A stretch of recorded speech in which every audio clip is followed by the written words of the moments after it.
darsni ko'rib ketadigan bo'lsak,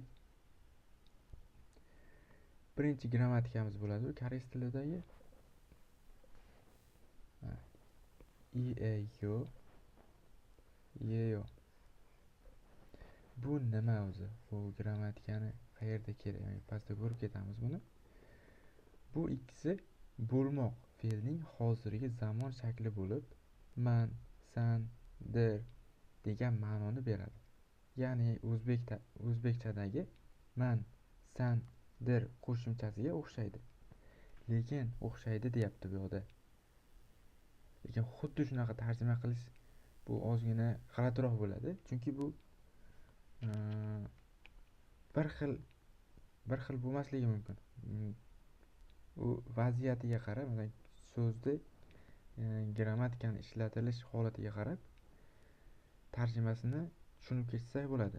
Faqat aynan shunaqa ma'nosi bor ekan deb yodlab olish ozgina g'alatiroq bo'ladi. Shunga o'xshaydi. Endi bu yoqqa qaraydigan bo'lsak, bu yoqda o'tdik, yeyo. Bundan oldin kelib turgan mana bu grammatikani ham ko'rib ketamiz. Bu nin grammatikasi. Bundan oldin ne deyapti, ne. Bu ne degani noun, ingliz tilida bo'lgani uchun ot, ne qo'yib ketyapti. Bu o'zbekchada ot. Turkum bor, shunaqa turkum bor bizda. O'zbek tilimizda ot o'zi nima? Kim? Nima? So'roqlariga javob bo'ladigan narsalar ot deyiladi bizda. Ya'ni bir o'qituvchi yoki bir mashina yoki kitob, shunaqa narsalar. Jamiki narsa bo'lsa yoki bir inson, kasbi, shular bizda ona tilimizda ot deyiladi. Aytyaptiki, bu grammatika, bu yoqda ko'raylik, bu grammatika qo'shimcha mavzu ko'rsatuvchi partikel cho'ja cho'sa deyapti. Cho'ja cho'sa deyiladi ekan. Ko'rsatuvchi partikel, mavzu ko'rsatuvchi partikel deyiladi ekan. Ya'ni gapda kim yoki nima haqida gap ketayotganini bildiradi. Ya'ni buni oson tushuntirish uchun masalan aytaylik, bitta narsa bor. Qanday narsa? Endi bu inson shu narsa haqida gapirish kerak. Shu narsa haqida gapirayotganda shu narsani aytadi-da, nomini aytadi-da. Qanday narsa deydi? Kitob deydi. Kitob deydi. Kitobdan keyin aynan shuni ko'rsatayotganligini aytish uchun in yoki nin grammatikasini ishlatish kerak. Shunda bu inson mana buni tushuntirayotgan bo'ladi. Gapi shu haqida ketayotganligini ifodalaydi shunda. Endi bu qanday ishlatiladi? Bularda farqi qanaqa? Agar in qachon ishlatilishini ko'raylik. Bu agar otimiz, ot. U otni oxirgi harfi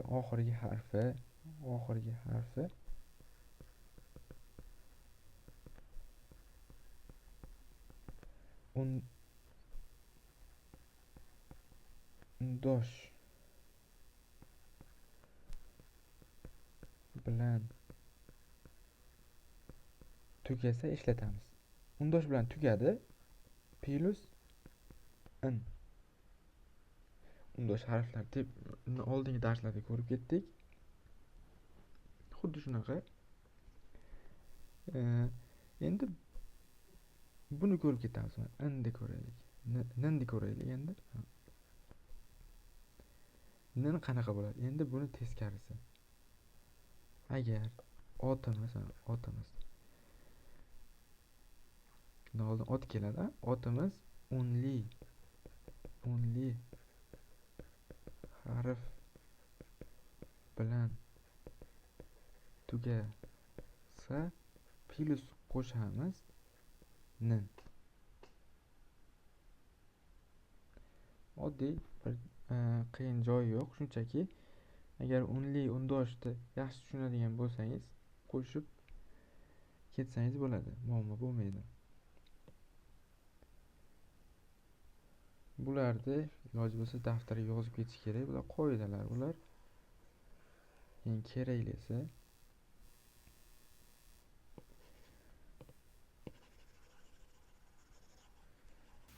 ana endi bu yoqni ko'rib ketadigan bo'lsak, bu yoqni ko'rib ketdik. Endi bu yoqni ko'ramiz. Bu yoqda mana bunaqa ketdi. Ot plus n yoki nin deb ishlatamizda. Undan keyin qanaqadir ot qo'yamiz. Mana gap tuzayotgan ot plus yo yoki yo ishlatamiz. Misol uchun mana bu yoqda ketyapti. Cho bu ot bo'lib kelyapti. Bu mana bu yoqda onli bilan tugaganligi uchun plus nin qo'shilyapti. Chunki onli plus nin UG bu ham mana ot. Ya'ni bu qaysi ot? Mana bu aytayotgan oti bu. Ot. Keyin bu yoqqa mana yeyo kelyapti.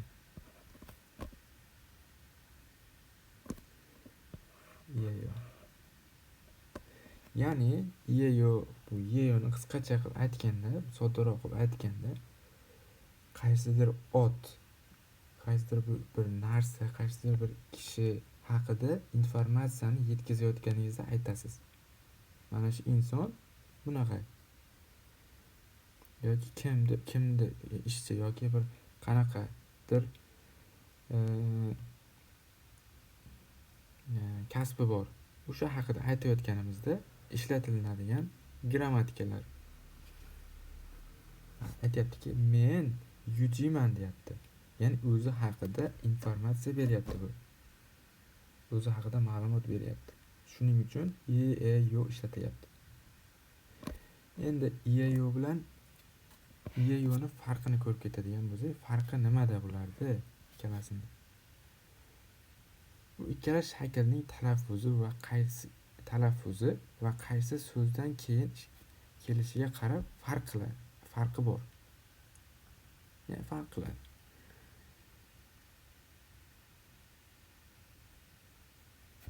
Ya'ni bu ham xuddi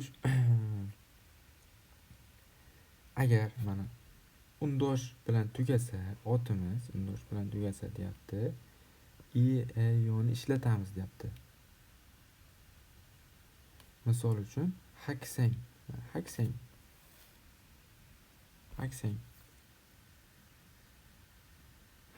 mana oddiy bu otdan gap yasayapmiz. Haksang yo talabaman. Ya'ni o'zi bir inson haqida ma'lumot ketyapti bu yerda. Talabaman, o'qituvchiman, doktorman, injenerman degan ma'noda. Ya'ni informatsiya yetkazyapsiz ikkinchi insonga, ikkinchi uchinchi shaxsga informatsiya yetkazayotganda kerak bo'ladigan grammatika. Keyin esa mana only bilan tugasa.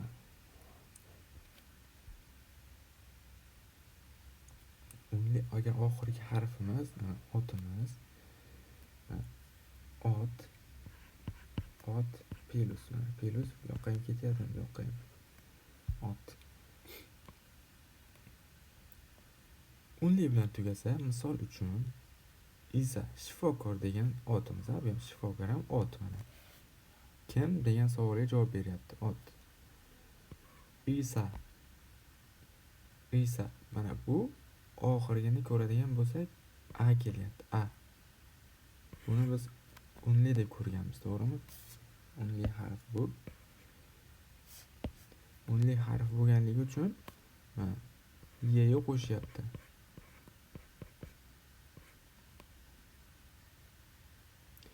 Bu ikkalasini qanaqadir ma'no jihatda umuman farqi yo'q.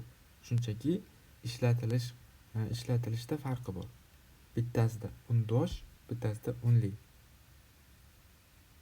Oxirida tugashiga qarab ikkalasidan bittasini ishlatamiz. Isa yeyo shifokorman, ya'ni shifokorligini aytyapti, informatsiya beryapti. Shu holatda ishlatiladigan grammatika. Bu yoqda misollar keltirilgan. Ana chonin yuji yeyo. Men yujiyman deyapti. Stepinin miguk saram yeyo. Stepen deyapti, amerikalik deyapti. Ya'ni ma'lumotni yetkazyapti, informatsiyani aytyapti yoki bir tushuntirib beryapti. O'sha holatda ishlatamiz buni. Bu Stepen mana ot, bu ism, kimnidir ismi. Bu amerikalik deyapti. Bu ham ot, bu ham ot. Miguk. Bu ham ot.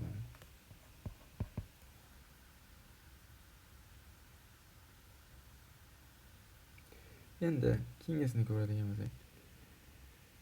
Chonin nana yeyo. Men nanaman deyapti. Ot o'zini otini aytyapti. Stepenin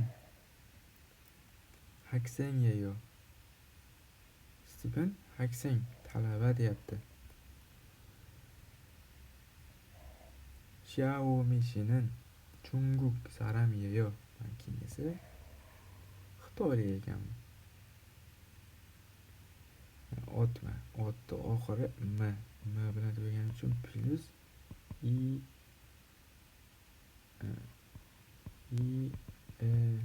yo qo'shilyapti. Savolda kelyapti. Savol yasash. Ko'rib ketamiz hozir.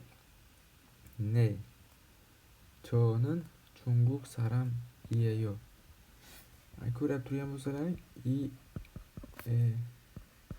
yo savolda ham javobda ham bir xil kelyapti. To'g'rimi? Nimaga bunaqa? Chunki ikkalasi faqatgina tovushlarda farq qiladi. Tovushda savol berayotganingizda, masalan, Anvar shinin Ujbek saram iyayo bo'lsa, oddiy men gapirayotganimda Anvar shinin Ujbek saram iyayo. Men informatsiya beryapman. Tavushimda informatsiya berayotgan bir kayfiyat bo'lyapti. Informatsiya berayotgan tovush chiqyapti. Eshitgan odam bu ma'lumot beryapti deydi. Lekin bunaqa gapiradigan bo'lsak, Anvarshi Ujbek saram yeyo yoki Anvarshi Ujbek saram yoki aytaylik Ujbek saram ani yeyo. Ko'rasizlarmi, savolda gapirganda ozgina ko'taramiz. Ozgina bir tovushni ozgina ko'tarib savol yasangiz, shundagina farqi bo'ladi. bu javobda ham, lekin yozilishi javobda ham, savolda ham bir xil yoziladi. Faqat savol berayotganda ozgina ozgina balandroq, oxirisini sal cho'zibroq aytishimiz kerak.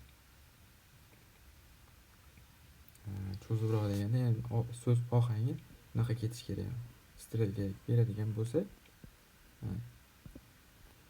ovozimiz ko'tarib boramiz.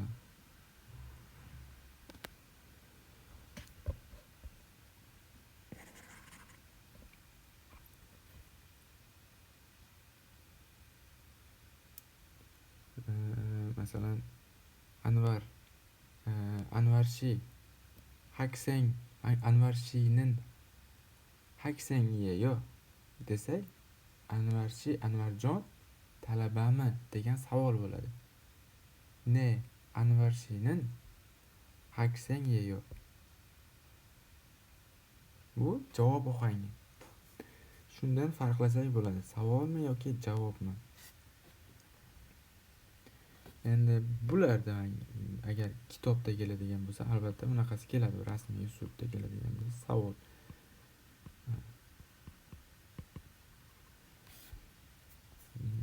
Unda belgisi keladi, albatta.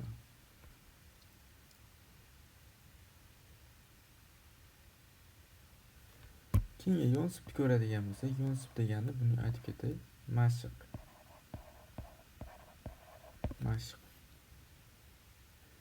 Pogilar keladi.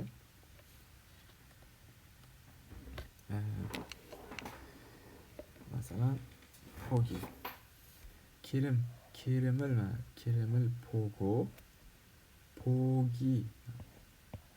Pogi wa kachi iyagi he poseyo.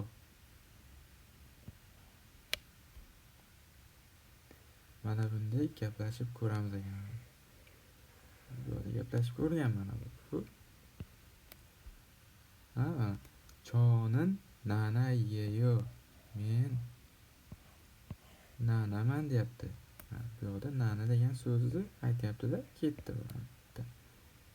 Endi bu yerda nanashinin chunguk saramiyeyo. Nanashinin chunguk saramiyeyo. Ne chunguk ketdi, chunguk saram. Haksang qol. Ne chonin chunguk saram yeyo. Haksang yeyo. Ya'ni informatsiya beryapti. Xitoylikman, men xitoylikman. Men talabaman deyapti. Talabaman. Ya'ni informatsiyani olishda ishlatiladigan grammatika, informatsiya berishda ishlatiladigan grammatika shu grammatikamiz bo'ladi.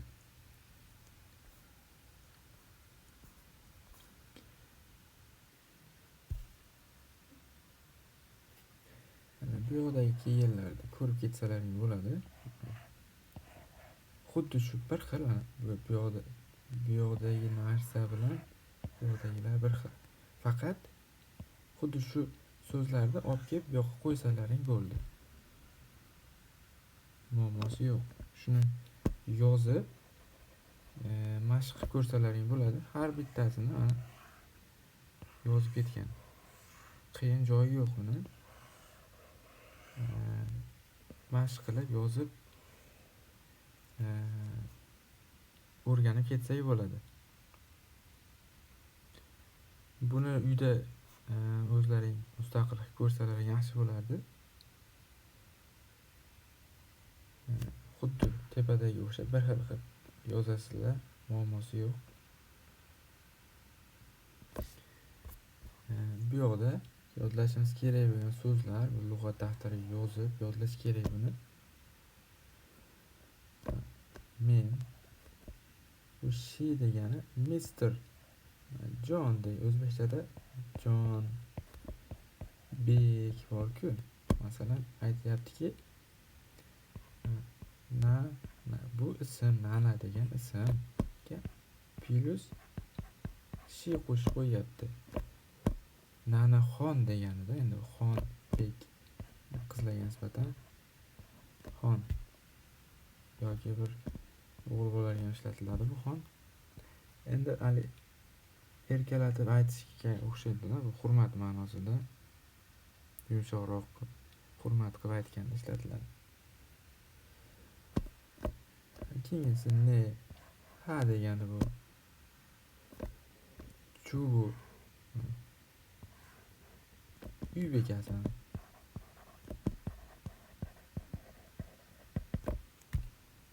qiyin joyi yo'q bu yerda. Bilmaydigan so'zlar. Kecha bu jurnalist. Jurnalist. Bu doktor. Ko'rib chiqdik bularni. Yangi so'zlarni yodlab ketish kerak. Birinchi gapimiz. Chonin haksengeyo. Men talabaman. Keyingisi saramin sonsengni miyeyo. Bu odam o'qituvchi. O'qituvchi haqidaligini aytyapti. O'qituvchiligini aytyapti. Ya'ni keyingi insonga, yonida turgan insonga o'qituvchisini aytyapti, tanishtiryapti. Keyingi shaxsni tanishtiryapti. Informatsiya beryapti. Keyingisi cheyrimin Mina yeyo. Mening ismim Mina. Chogon chekeyo. U narsa kitob deyapti. Keyingisi igon sagua yeyo. Bu olma. Cho saramin Isa yeyo. U odam shifokor. Keyingisi igon kongchegi yeyo. Kongchegi yeyo. Bu daftar. Bunisi ko'radigan bo'lsak, che chingunin ilbon saramiyo. Mening do'stim yaponiyalik. Mening do'stim yapon. Igon kompyuter yeyo. Bu kompyuter. Igon kabang yeyo. Bu sumka. Igon kabang yeyo. Chogon kabang yeyo. U anavi kitob. Anavi sumka deyapti bu yerda. Kabang degani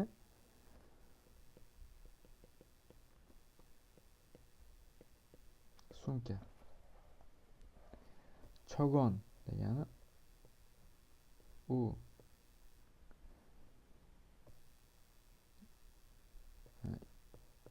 igon degani ham bor. Bu deb o'qilib ketiladi. Endi keyingisini ko'radigan bo'lsak, chonin O'zbekiston saramiyo. Men O'zbekistonlikman. Che ommanin chubu yeyo. Mening onam uy bekasi. Che ommanin chubu yeyo. Che abojinin hesavon yeyo. Mening otam, mening dadam deyapti. Ofis xodimi deyapti. Ya'ni firma xodimi. Igon mana bu yoqda yozganimizni kelgan bu yoqda. Bu deb talaffuz qilamiz. Igon muriyeyo. Bu suv. Chogon kopiyeyo. U narsa deyapti. U kofe deyapti.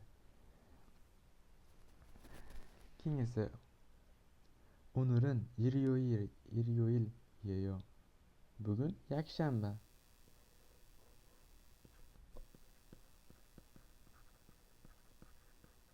Bugun yakshanba.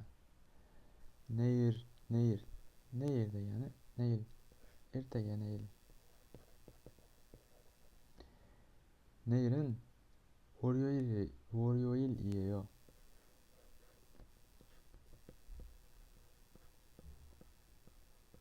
Dushanba. Ertaga dushanba deyapti. Chonin hanguk haksen yeyo. Men koreyalik talabaman. Che chingunin miguk saram yeyo. Mening do'stim amerikalik.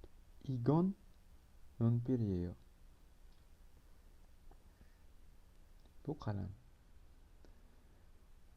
Endi savol yasaganda qanaqa ishlatiladi? Bu yoqda mana darak gap gapirdik, informatsiya berdik. Endi savol qanaqa bo'ladi? Savolni ko'radigan bo'lsak, savolda qanday yasalgan, qanday o'qiladi? Chonin hakseng yeyo. men talabamanmi? I saramin sonsingnimyeyo. Bu odam o'qituvchimi? Che irimin Minayeyo. Mening ismim Minami? Chogon chekyeyo. U narsa kitobmi? Igon sagvayeyo. Bu olmami? Cho saramin Isayeyo. U odam shifokormi? Igon kongcheyeyo. Bu daftarmi? Sakkizni ko'rib ketadigan bo'lsa, Che Chinguning Ilgon Saramiyeyo. Mening do'stim yaponiyalikmi? Igon kompyuteryeyo. Bu kompyutermi? Chogon kabangyeyo. Bu sumkami? Chonin O'zbekiston saramyeyo. Men o'zbekistonlikmanmi? Che ommanin chubuyeyo. Mening onam uy bekasimi? Che abojinin hesaboniyeyo. Mening otam firma ofis xodimimi yoki firma xodimimi? Igon mo'riyeyo. Bu suvmi? Chogon kopiyeyo. Bu kofemi? U kofemi deyapti. Onurin bugun iryoyeyo. Yakshanba.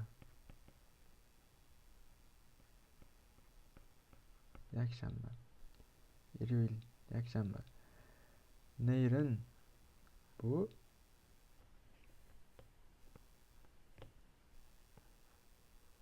neyil degani ertaga degani. Neyrin voryoyeyo. Voryoyil degani dushanba.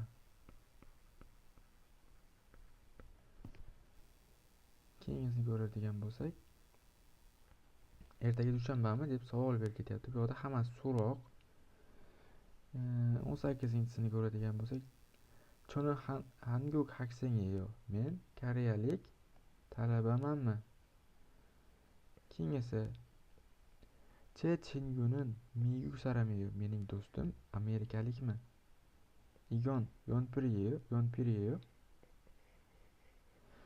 Bu qalammi deb so'rayapti.